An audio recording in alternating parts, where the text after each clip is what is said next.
Pada 6 November 2012, Nakar dan bersama dengan 3 kaki tangannya, termasuk seorang warga negara Thailand, dinyatakan bersalah menyerang 2 kapal kargo Cina yang berkolusi dengan tentara Thailand dan dijatuhi hukuman mati. Dan pada bulan Maret 2013, Nakar dan 3 anak buahnya dieksekusi dengan cara disuntik mati setelah upaya banding mereka ditolak.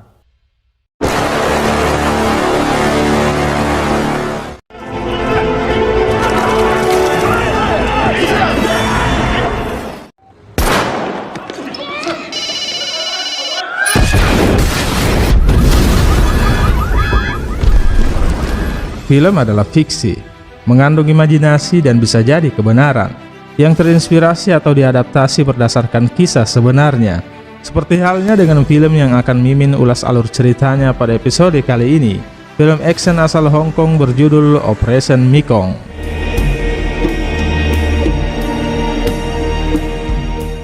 Terinspirasi dari kisah nyata yang dipersembahkan untuk menghormati 13 kru kapal dagang Cina yang tewas mengenaskan di perairan Sungai Mekong. Peristiwa berdarah itu dikenal sebagai Mekong Massacre atau pembantaian Sungai Mekong. Terjadi pada 5 Oktober 2011 saat 2 kapal kargo Cina diserang di Sungai Mekong di kawasan segitiga Mas di perbatasan Burma dan Thailand. 13 anggota kru di 2 kapal tersebut dibunuh dan ditenggelamkan ke dalam sungai. Film ini dirilis pada 30 September 2016 oleh Bona Film Group. Disutradarai oleh Dan Celem, diganjar dengan rating 6,6 dari 10 bintang berdasarkan situs IMDb.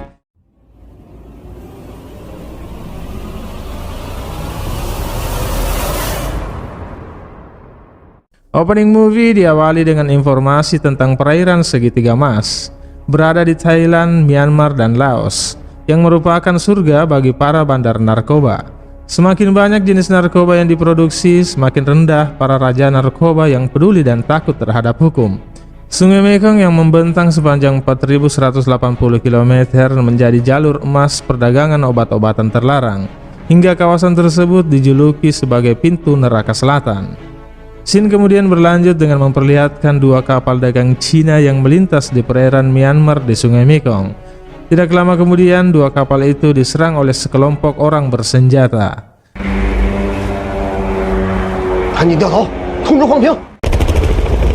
Tidak lama setelah itu, pihak kepolisian Thailand mengumumkan bahwa mereka mendapat informasi 2 kapal Cina itu telah dibajak dan terjadi baku tembak antara para pembajak dengan para kru kapal Cina. Namun kemudian mereka berhasil meloloskan diri.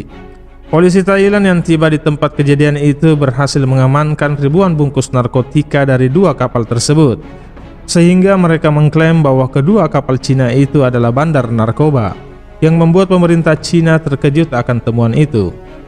2 hari setelahnya, jam 9 pagi di Sungai Utara Thailand, para warga menemukan 13 jasad para kru kapal Cina itu,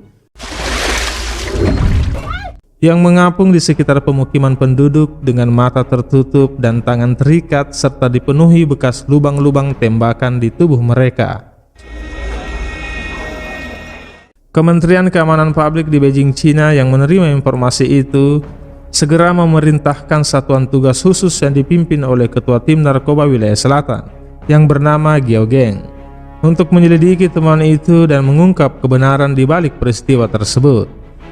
Berdasarkan hasil olah tempat kejadian perkara dan sekitarnya, mereka menemukan fakta bahwa kejadian berdarah itu bukanlah pertempuran senjata seperti yang diumumkan oleh kepolisian Thailand, namun melainkan berat dugaan mereka pada aksi pembunuhan yang sengaja dilakukan.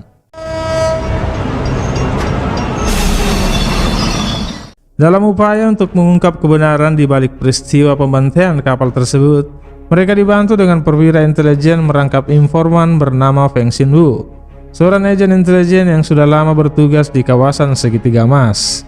Scene selanjutnya, Feng Xinwu mengejar salah seorang pria yang diketahui terlibat dengan kejadian pembantaian di Sungai Mekong, yang didapatkan berdasarkan informasi dari informan mereka di Thailand.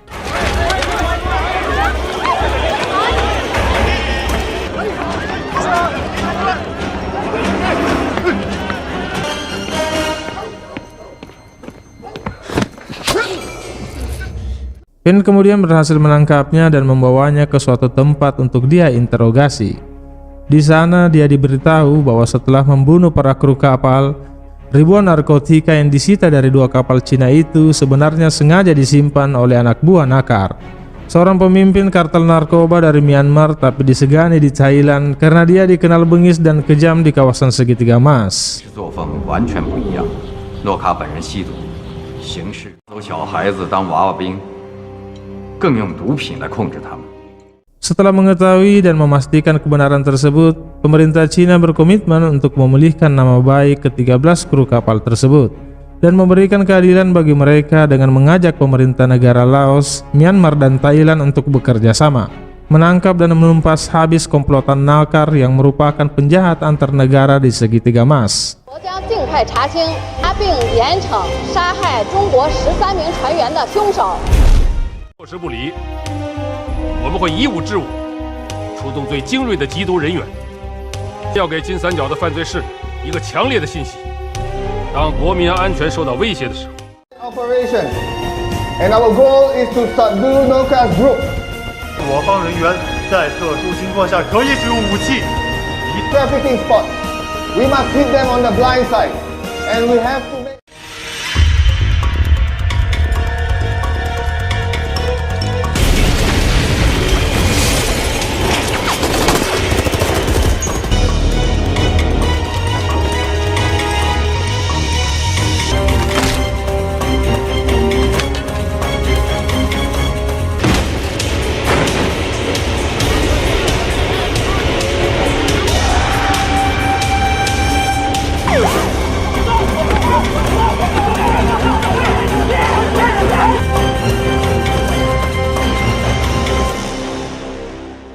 Untuk menghindari Nakar jatuh ke tangan negara lain untuk diadili, maka Geogeng diperintahkan atasannya untuk menangkap Nakar lebih dulu dengan membentuk tim khusus.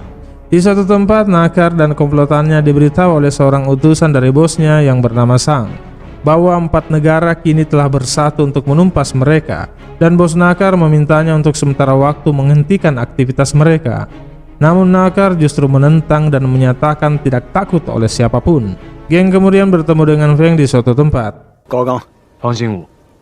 Di sana Feng memberitahu geng tentang sepak terjang target operasi mereka. Nakar adalah penguasa jalur distribusi narkoba yang disebut segitiga emas, yakni Thailand, Laos, dan Myanmar. Bisnisnya menjadi sangat berkembang karena selain memiliki kemampuan tempur prima, juga dilengkapi persenjataan dan dana yang kuat, yang mengalir ke sejumlah oknum penegak hukum hingga pergerakan mereka sulit untuk ditumpas. Mereka lalu membentuk tim dan mulai memetakan strategi serta target operasi mereka. 冰冰，你带小田负责接应，负责用无人机监控整个地区。如果事情有变，我会通知你开干扰机。我与野牛突击队做支援。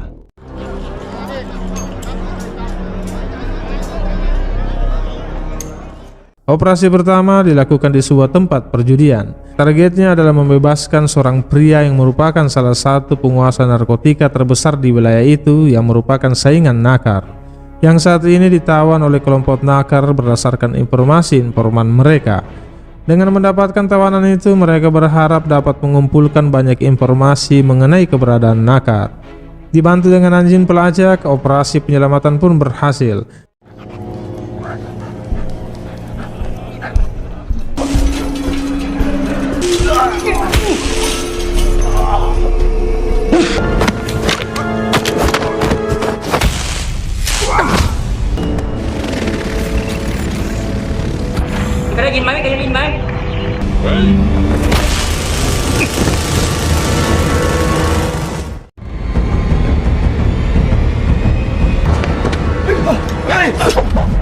Namun misi mereka ketahuan oleh kelompok Nakar, sehingga pertempuran dan aksi kejar-kejaran pun tak terhindarkan.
几率哇。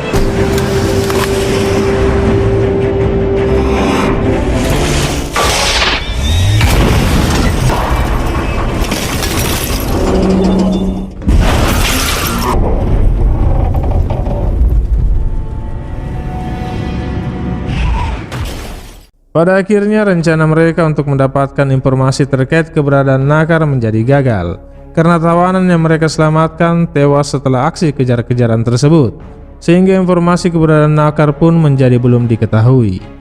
Scene selanjutnya mereka bertemu dengan atasan mereka dan menemukan petunjuk baru untuk menemukan persembunyian Nakar melalui seorang perantara yang bernama Tuan Sa, salah satu orang kepercayaan Nakar dalam pembelian bahan dasar pembuatan narkotika dalam jumlah besar. Singkat cerita, Feng kemudian menyamar menjadi pemasok barang haram itu dan bertemu dengan seorang pria bernama Pierre, seorang kaki tangan Tuan Sa, untuk menjalin kemitraan. Dan Feng kemudian memperkenalkannya kepada seorang pengusaha kaya raya asal Cina bernama Bos Chien, yang tidak lain adalah geng yang melakukan penyamaran. Tampaknya aksi penyamaran mereka pun berhasil mengelabui Pierre. Pierre kemudian bertemu dengan Tuan Sa dan memberitahunya terkait rencana kerjasama mereka dengan Bos Chien. Tuan Sa saat ini sedang ditahan di penjara Black Saman di lembah segitiga emas. Namun meskipun menjadi tahanan, tampaknya Tuan Sa mengendalikan penjara itu dengan menyogok kepala dan para sipir penjara. Terbukti dengan fasilitas serba mewah yang dia miliki di ruang tahanannya. Tuan Sa kemudian memanggil salah satu kaki tangannya yang bernama Chen Feng, seorang kewarganegaraan Cina, memintanya untuk membantunya bekerja sama dengan pebisnis Cina yang diceritakan Pierre kepadanya. Geng kemudian menyewa kapal pesiar dan para wanita cantik untuk meyakinkan para kelompok Nakar. Setelah bertemu di sebuah klub malam, Tuan Sa kemudian menghubungi Nakar untuk melanjutkan kerjasama mereka. Namun Nakar tidak sepenuhnya langsung percaya begitu saja dengan kerjasama ini, sehingga dia memutuskan untuk melakukan transaksi pertama hanya sebesar 5 juta dolar. Untuk memastikan kerjasama ini aman, dan setelah itu baru memutuskan untuk bertemu dengan Bos Chien. Transaksi pun dimulai pada 2 tempat terpisah. Pertemuan dilakukan di sebuah pusat perbelanjaan di Thailand, dan untuk transaksi pertukaran barang dilakukan di sebuah tempat di Myanmar. Geng menyusun strategi dan menempatkan timnya sesuai perannya masing-masing di 2 lokasi tersebut.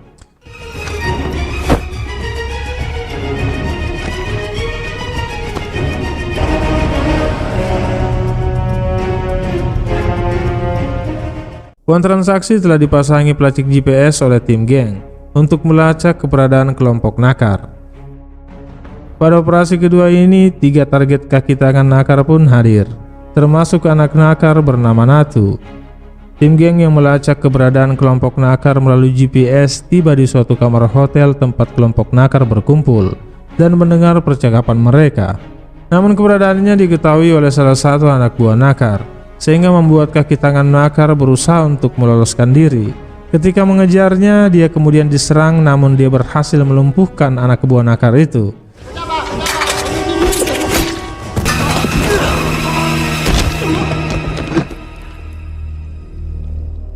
Namun kaki tangan Nakar berhasil meloloskan diri dan memberitahu rekannya bahwa Bos Chien dan timnya adalah polisi. Penyamaran mereka pun ketahuan, sehingga aksi baku tembak dan kejar-kejaran pun kembali tak terhindarkan.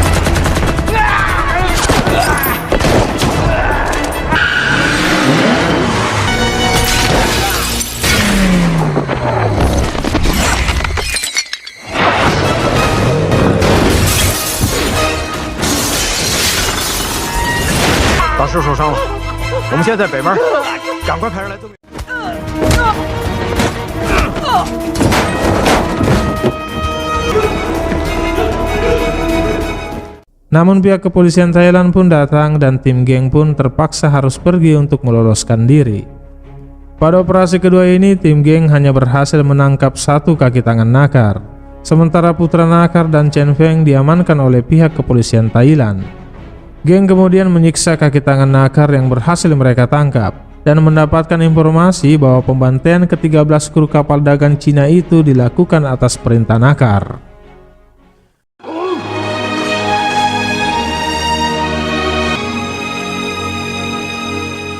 Di tempat terpisah, Song yang merupakan utusan dari bos Nakar meminta Nakar untuk segera meninggalkan segitiga emas atas perintah bosnya.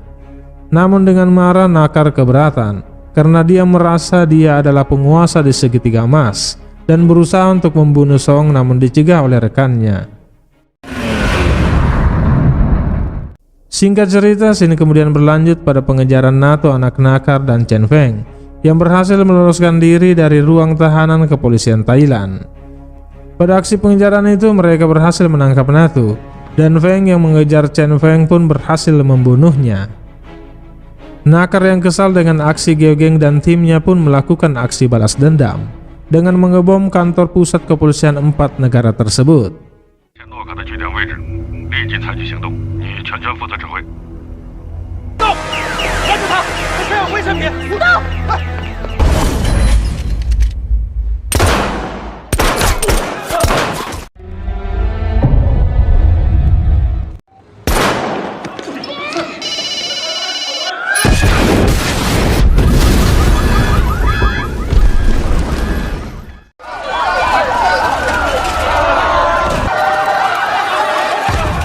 Serangan bom itu mengakibatkan atasan Geogeng terluka parah dan dirawat di rumah sakit. Mereka yang menjenguknya memberitahu bahwa anak Nakar sudah mereka amankan dan memberitahu lokasi keberadaan Nakar saat ini. Gen kemudian diperintahkan untuk segera bertindak, memimpin tim untuk menyerang langsung ke markas Nakar di pedalaman hutan belantara segitiga emas dan menangkapnya dalam keadaan hidup untuk diadili oleh pemerintah Cina. 活捉诺卡以及参与这起案件的同谋，一旦他目标位置，再同时发起抓捕。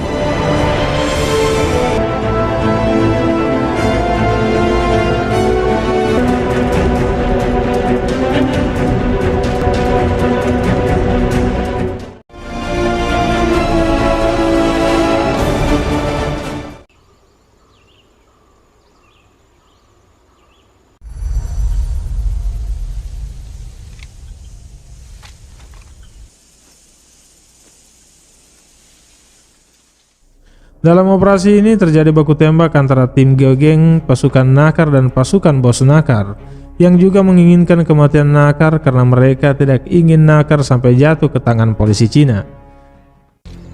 哪儿到位，哪儿到位。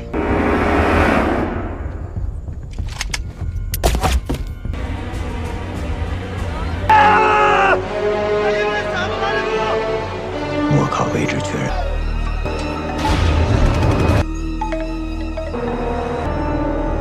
南一报告，发现目标炸毁。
后面的山洞里，我准备进入，收到回话。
Pada akhirnya penyerangan itu dimenangkan oleh tim Geogeng. Pada 6 November 2012, Nakar dan bersama dengan 3 kaki tangannya termasuk seorang warga negara Thailand dinyatakan bersalah menyerang 2 kapal kargo Cina yang berkolusi dengan tentara Thailand dan dijatuhi hukuman mati. Dan pada bulan Maret 2013, Nakar dan 3 anak buahnya dieksekusi dengan cara disuntik mati setelah upaya banding mereka ditolak. Guys, demikian episode Movie Recap kali ini. Dukung selalu channel ini dengan klik tombol subscribe. Jangan lupa like, share, dan tinggalkan komentar jika video ini menghibur.